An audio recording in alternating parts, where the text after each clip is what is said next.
Make my life a prayer to you. I wanna do what you want me to. No empty words and no white lies. No token prayers, no compromise. Hi guys, my name is Renee and I am a good enough mom.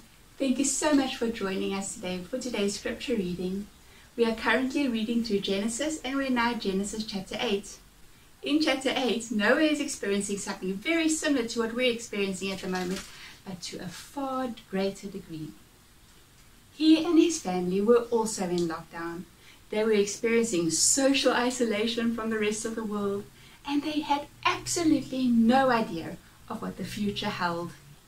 And even though the situation was most certainly very dire, God was still in control. And God had even caused the destruction that they had seen all around them. God is awesomely powerful, far more powerful than we can even begin to comprehend. And even though God's purpose had been fulfilled with the world, and he could have removed the bad circumstances around Noah and his family in an instant, he chose to let them stay in the boat and wait and wait and wait. Perhaps you are in a situation very similar to Noah. Your situation seems dire, and all you can do is wait.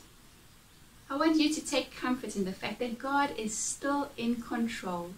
You can still trust him, and he is still powerful, even while you are waiting.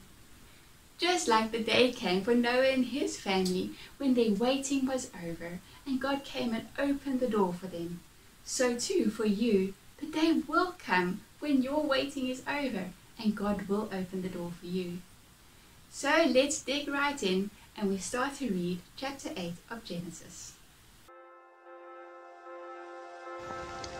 Genesis chapter 8.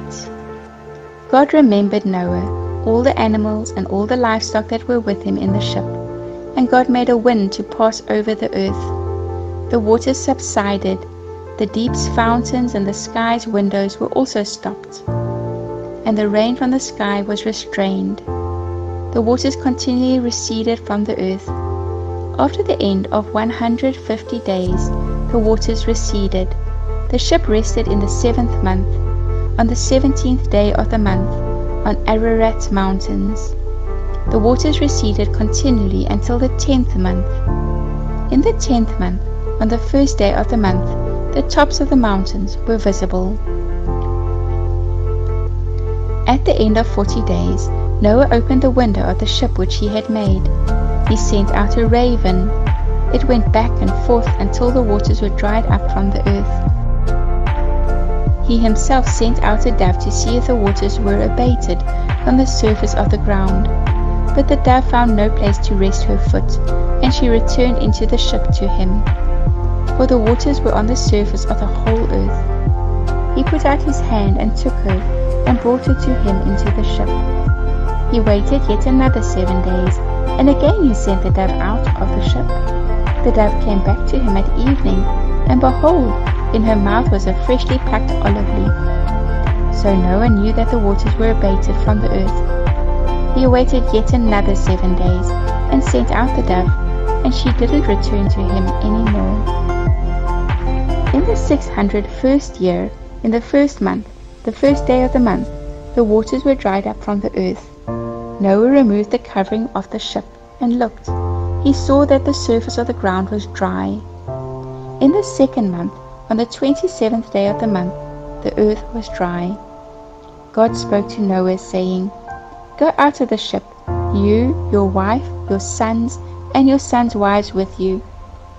Bring out with you every living thing that is with you of all flesh, including birds, livestock, and every creeping thing that creeps on the earth, that they may breed abundantly in the earth, and be fruitful and multiply on the earth.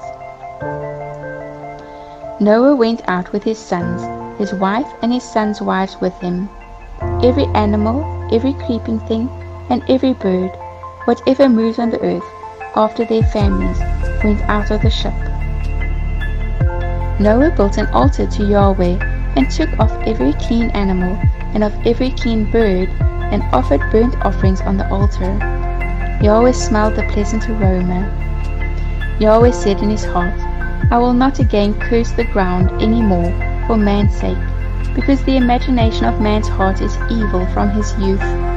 I will never again strike every living thing, as I have done. While the earth remains, seed time and harvest, and cold and heat, and summer and winter, and day and night will not cease. Make my life a prayer to you. I wanna do what you want me to. No empty words and no white lies, no token prayers, no compromise.